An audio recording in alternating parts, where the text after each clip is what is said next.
And Victoria Mboko is going to play in the National Bank Open semifinals tomorrow night. This is after another impressive victory in Montreal.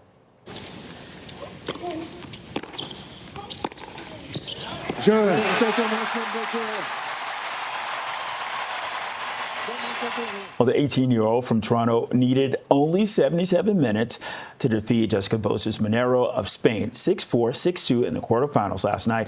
Her opponent in the Final Four will be ninth-seeded Elena Rybakina of Kazakhstan.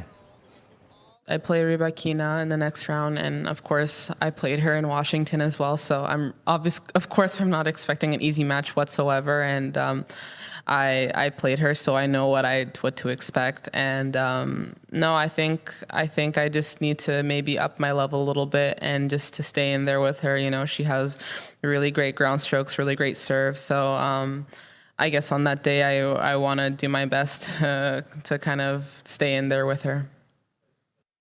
And for more on Mboko's impressive run at the National Bank Open, we're now joined live by tennis journalist Mike McIntyre. Mike, thanks a lot for joining us this afternoon. First off, let's hear it. The excitement about Mboko.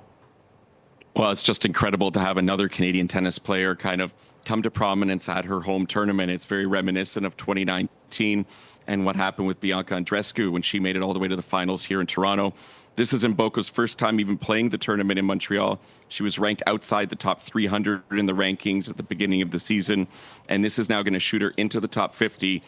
And she was kind of like Canada's hidden gem, you know, a secret that we only knew about, that one day she would have her moment. Who knew it would happen so soon? Now the tennis world knows that Vicky Mboko is the real deal. Okay, so let's talk about this new ranking level into the top 50. What does that mean? What does that carry? Well, it's going to open so many more doors for the young Canadian in terms of tournament that she's going to be able to enter into with her direct ranking. The only reason she got into this level of tournament is because it's the Canadian National Tournament, essentially the Canadian Open. They gave her a wild card into the main draw for the first time. She's totally rewarding tournament organizers with that decision. And now she's going to be able to get into much bigger tournaments on her own accord, not just in Canada, not just in North America, but throughout the world. And at only 18 years old, you know, the sky's the limit for what she can do. She's a supremely talented individual. She's very grounded. She's got her head on the right way, very mature. And I think big things are in store for Vicky moving forward after this one. Okay, and so, Mike, you know, taking a look at the next Grand Slams, there's the U.S. Open that's coming up next month, September, and then there's the Australian Open that's going to be in January. How are those looking? Well, for the U.S. Open, I mean, she's going to be going in with so much confidence, and regardless whether she wins her semifinal match against Rybakina or not, she's going to take big things away from this tournament in terms of what she now thinks she can do. I spoke with her just 3 weeks ago, and she was still kind of in awe of the summer that she's had, qualifying for the main draw at the French Open and Wimbledon. This is going to do wonders for her moving forward. And the Australian Open, it's not outside of the realm of possibility that she might get a seeded number next to her name, one of the top 32 players in the world, which would allow her an easier path through the first 3 rounds. So with no points really to defend between now and the end of the season, everything is a bonus that she's accumulating right now. Hey, Mike, you mentioned you talked to her just a few weeks ago, about 3 weeks ago. Were you able to get a feel of how focused she is? Yeah, laser focused. I mean, this kid, and I call her a kid, but really when you talk to her, you'd think you're talking to a seasoned pro.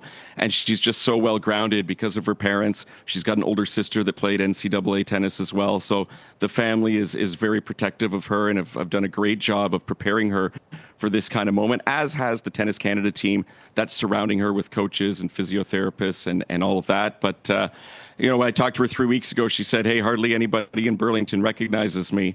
Something tells me that's going to be changing after this run in Montreal. Well, along with that, is Mboko carrying the torch for the next generation of tennis, not just tennis stars, but, you know, tennis superstars, that level? Well, we sure hope so. And let's not put too much hopes on her shoulders. Look what happened with Jeannie Bouchard and Bianca Andreescu in terms of the injury issues that they had to face in a sport that is just so grueling as these players go for 11 months of the season. But the talent is undeniable. It's definitely there. I think it's interesting to note that this is happening in the same tournament that Jeannie Bouchard announced her retirement. And it should give Canadian tennis fans all the hope in the world that tennis is in good hands in our country. And we've got a solid group of youngsters that are coming up. And Mike, you just mentioned not putting too much on her shoulders. So let's back it up a little bit. Let's focus back on the National Bank Open. What does she have ahead of her right now? Well, she's playing one of the top players in the world, although, pardon me, she just beat Coco Gauff a couple of days ago, the #1 seed in the world, #2. So she's proven that she can handle these big matches where she is the underdog. She proved last night that she can win matches where she's considered the favorite as well. They played once before, recently, just a couple of weeks ago in D.C., with Rybakina winning in straight sets. But we'll see what Mboko has learned in that time. She seems to be improving so quickly, and I think it's going to be a very entertaining match for fans who are going live or watching at home on TV. Can Mboko win this tourney? Well, she certainly can. She's in the Final Four, so she's proven that she's one of the top players over the last 12 days in Montreal. It's going to be a big ask. You've got other players like Madison Keys, who won the Aussie Open, Naomi Osaka, who's a former world #1 and multiple Grand Slam champion, and Rybakina as well. But, you know, what could work to her favor is these players don't know her and her game as well, because she is still kind of a rookie in the sense. This is her first full year as a professional on the WTA Tour. So anything is possible, and with that Montreal crowd behind her, she's definitely going to have home court advantage. And let's talk about what this is going to do for her career, as well as personally. Look, this is going to be a purse of over $700,000. What does that do for, you know, raising the game? You know, getting more practice in, maybe getting a better equipment, getting endorsements. Well, I think there are going to be a lot of companies come knocking on her door in Burlington after this one, that's for sure. And that kind of money and that kind of investment in a young rising Canadian star is only going to serve her well moving forward in terms of coaching, travel, you know, maybe flying more comfortably as well. No more economy class maybe for Vicky moving forward. But it's going to open up a lot of doors for her.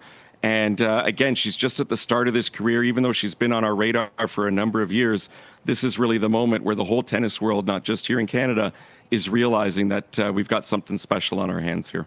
And speaking of being on the radar for a number of years, what do you want to say about her career? How would you characterize it so far? Well, she's doing all the right things, and it's amazing how many careers start at the age of 15. But that's when I saw her play at the National Bank Open in Toronto for the first time in qualifying. And even then, she had one of the bigger serves of all the women that were playing, and you knew that we were on to something special. Carl Hale, the tournament director, said, look out for Vicky. She's going to win this thing one day. I don't know if he realized that one day might be this soon, but she's got the weapons. She's got a big serve, a big forehand. She's very calm in those pressure moments on the court as well. Again, this is hopefully just the start of something really big for the youngster, and I couldn't be happier for her, knowing her for such a long time now. Okay, talking about the career of Vicky Mboko, tennis journalist Mike McIntyre. Thanks a lot.